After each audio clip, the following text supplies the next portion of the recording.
দর্শক শ্রোতা ভাই বোন, অনেকে আমাদের কাছে প্রশ্ন রাখেন যে বিবাহের পূর্ব প্রস্তুতি কেমন হওয়া উচিত।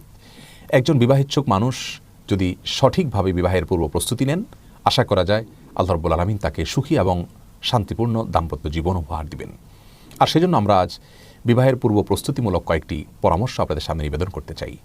বিবাহের জন্য বিবাহিচ্ছুক মানুষের সবচেয়ে বড় এবং প্রথম প্রস্তুতির বিষয় হলো নিজেকে মুত্তাকি, পরহেজগার, পাপের কাজ এবং আল্লাহর অবাধ্যতার কাছ থেকে দূরে থাকার মতো মানুষ হিসেবে গড়ে তুলতে হবে। আমরা সবাই চাই আমাদের জীবনসঙ্গিনী যিনি আসবেন তিনি যেন ফেরেশতার মতো একজন ভালো মানুষ হন। আমরা যদি তাই চাই তাহলে নিজেদেরকে সর্বাগ্রে ভালো মানুষ হিসাবে গড়ে তুলতে হবে। কারণ আল্লাহ রাব্বুল আলামিনের সাধারণ নিয়ম হলো যে ভালো মানুষের সঙ্গে আল্লাহ রাব্বুল আলামিন ভালো মানুষ মিলিয়ে দেন। যদিও ব্যতিক্রম বিচ্ছিন্ন ঘটনা অনেক সময় ঘটে, আল্লাহ তাআলা অনেক সময় পরীক্ষার জন্য সেটি করে থাকেন বা অন্য উদ্দেশ্যে আল্লাহ তাআলা করে থাকেন।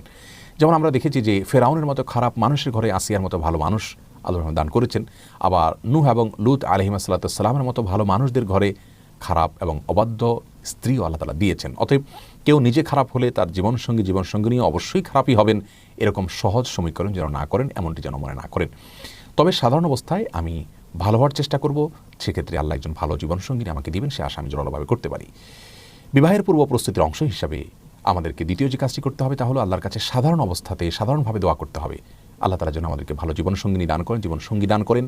আর বিশেষভাবে কোরআনে কারিমে সূরা ফুরকানের আয়াত নম্বর ৭৪-এর শেষ অংশ, দোয়ার অংশটা বেশি করে পাঠ করতে হবে। সকাল সন্ধ্যা উঠতে বসতে বিভিন্নভাবে বেশি কোনো সংখ্যা নির্ধারণ না করে আল্লাহর কাছে দোয়া নিবেদন করতে হবে। আর দোয়াটি হলো রব্বানা হাব লানা মিন আজওয়াজিনা ওয়া যুররিয়াতিনা কুররাতা আয়ুন ওয়াজআলনা লিল মুত্তাকিনা ইমামা। যার অর্থ হলো, হে আমাদের রব, হে আমাদের আল্লাহ, আপনি আমাদের জীবনসঙ্গিনী এবং পরিবারের সদস্যদেরকে, সন্তানদেরকে এমন মানুষ হিসাবে আমাদের সামনে উপস্থিত করুন, বা এমন মানুষদেরকে আমাদের জীবনসঙ্গিনী এবং পরিবারের সদস্য হিসাবে দান করুন যাদেরকে দেখলে আমাদের নয়ন জুড়িয়ে যায়, চোখ জুড়িয়ে যায়, অন্তর শীতল হয়ে যায় এবং যারা মুত্তাকিদের ইমাম হতে পারে। অত্যন্ত অর্থবহ চমৎকার একটি দোয়া, এটি বেশি করে পাঠ করা যেতে পারে ভালো জীবনসঙ্গিনী পাওয়ার জন্য। এটি বিবাহের পূর্ব প্রস্তুতির অত্যন্ত গুরুত্বপূর্ণ একটি অংশ। তৃতীয়ত, বিবাহের পূর্ব প্রস্তুতি হিসাবে একজন ভালো জীবনসঙ্গিনী পাওয়ার স্বার্থে যার ভিতরে দিনদারিতা আছে, যার ভিতরে তাকওয়া আছে, যার ভিতরে অল্পে তুষ্টি আছে, যার ভিতরে দুনিয়ার মোহ নাই, লোভ নাই, এরকম একজন মানুষকে জীবনসঙ্গী হিসাবে তালাশ করে নিতে হবে। আজকাল আমরা প্রত্যেকটা মানুষ, নারী হোক পুরুষ হোক, বিবাহের ক্ষেত্রে আমরা চেষ্টা করি, ছেলেরা চান শুধুমাত্র রূপ এবং লাবণ্য যেন থাকে, সে বিষয়টিকে প্রাধান্য দেন।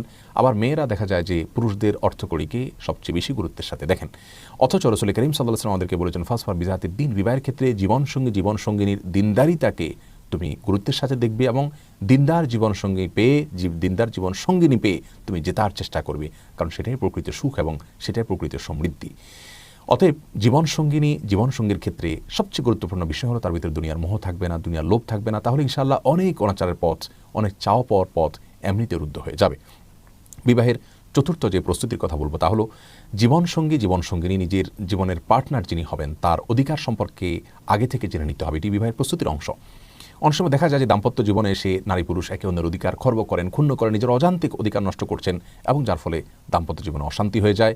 এজন্য বিবাহের আগে থেকে আপনার জীবনসঙ্গী বা জীবনসঙ্গিনীর কী অধিকার আল্লাহ তাআলা দিয়েছেন, কোরআন হাদিস দিয়েছে, সেগুলোকে অত্যন্ত ভালোভাবে রপ্ত করে নিতে হবে। বিবাহের ৫ নম্বর প্রস্তুতি হলো ছেলেরা হালাল উপার্জনের চেষ্টা করবেন, কারণ বিবাহের পরে তার স্ত্রী এবং পরিবারের ব্যয়ভার বহন করা ইসলাম শরীয়ত তার জন্য আবশ্যক করেছে। যিনি স্ত্রী এবং পরিবারের ন্যূনতম ব্যয়ভার বহন করার ক্ষমতা রাখেন না, ইসলাম শরীয়ত তাকে বিবাহের নির্দেশ দেয় না, বরং তাকে বিবাহের বিকল্প হিসাবে সিয়াম বা রোজা রাখার পরামর্শ দেয়।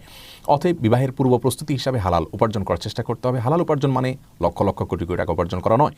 আপনি যদি অল্পে তুষ্ট থাকবেন, দুনিয়ার প্রতি মোহ নয়, এমন জীবনসঙ্গিনী আপনি নেওয়ার বিষয়ে সিদ্ধান্ত নিয়ে থাকেন, তাহলে সেক্ষেত্রে আপনার হালাল উপার্জনের ডেফিনিশন অত্যন্ত সংক্ষিপ্ত হবে। কোনো রকম জীবন ধারণ করার উপায় আপনি জোগাড় করতে পারলে সেটি আপনার হালাল উপার্জন হিসাবে বিবেচ্য হবে। একইভাবে মেয়েদের জন্য বিবাহের পূর্ব প্রস্তুতি হিসাবে গৃহস্থলী কাজকর্মগুলোকে ভালো করে রপ্ত করে নিতে হবে। অনেক সময় আজকাল দেখা যায় যে দাম্পত্য জীবনে এসে গৃহস্থলী কাজ না জানার কারণে স্বামীর সাথে বনিবনা হয় না, বোঝাপড়ার সমস্যা তৈরি হয় এবং সুখ এবং শান্তির ঘাটতি দেখা যায় পারিবারিক জীবনে। এই জন্য গৃহস্থলী কাজগুলোকে রপ্ত করে নেওয়া এটা মেয়েদের বিবাহের পূর্ব প্রস্তুতির অংশ। ৬ নম্বর প্রস্তুতি হলো বিবাহের আগে থেকে তালাকের মাসাইলগুলো ভালো করে জেনে নিতে হবে।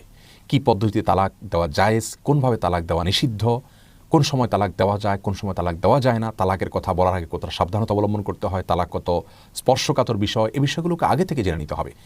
বেশিরভাগ পরিবারে দেখা যায় যে তালাক দেওয়ার পরে সে আফসোস করেন, আক্ষেপ করেন এবং বলেন যে আমি তো আসলে জানতাম না। এই জন্য বিবাহের আগে থেকেই তালাকের মাসআলাগুলো জেনে নেওয়া, জেনে রাখা এটা দোষণীয় নয়, বরং এটি ভালো বিষয় এবং এটি বিবাহের অত্যন্ত গুরুত্বপূর্ণ একটি প্রস্তুতি বলে আমরা মনে করি। সপ্তম এবং সর্বশেষ প্রস্তুতি হলো পারিবারিক ব্যবস্থাপনা এবং প্যারেন্টিং সংশ্লিষ্ট যে সমস্ত কোর্সগুলো পাওয়া যায়, নারী এবং পুরুষ উভয়কে সেই কোর্সগুলো করে নিতে হবে। আজকাল অনেক ওলামা একরাম অনেক ভালো ভালো কোর্স অফার করে থাকেন, যে কোর্সগুলোর মাধ্যমে আমরা আমাদের পারিবারিক যে বিধিবিধানগুলো সেগুলো জানতে পারবো। পুরুষ তার শ্বশুরবাড়ির কার সাথে দেখা করতে পারবেন না পারবেন, মেয়ে তিনি তার শ্বশুরবাড়ির কার সাথে দেখা করতে পারবেন না পারবেন, কার প্রতি তার কি কর্তব্য আছে না আছে, এই বিষয়গুলো জানতে পারবেন। এবং একজন মেয়ে মানুষ তিনি তার স্বামীর সংসারে গেলে বা যৌথ পরিবারে বা একাকী থাকলে সেখানে কি কি সমস্যা সাধারণত ফেস করে থাকেন সেগুলো কিভাবে তিনি ট্যাকেল দিবেন। এবং পুরুষ মানুষও বিবাহের পরে তার মা বাবা ভাই বোনের দিক থেকে বা শ্বশুরবাড়ির দিক থেকে কি কি সমস্যাগুলো সচরাচর এগুলো মুখোমুখি হতে পারেন, যেগুলো আমাদের সমাজে হয়ে থাকে।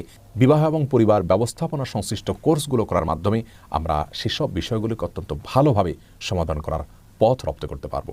এজন্য কোর্সগুলো করে নেওয়া এটাও বিবাহের অত্যন্ত গুরুত্বপূর্ণ একটি প্রস্তুতি। আমরা এই সমস্ত প্রস্তুতিগুলোকে যদি গুরুত্বের সাথে আগে থেকে নেই, ইনশাআল্লাহ বিইذনিল্লাহ দাম্পত্য জীবনে আল্লাহ রাব্বুল আলামিন আমাদেরকে সুখ এবং শান্তি দান করবেন। আল্লাহ রাব্বুল আলামিন আমাদের সকলকে দুনিয়ার সবচেয়ে উপভোগের বিষয় সুখী এবং শান্তিপূর্ণ দাম্পত্য জীবন উপহার দিন। জাযাকুমুল্লাহ খাইর। আসসালামু আলাইকুম ওয়া রাহমাতুল্লাহ।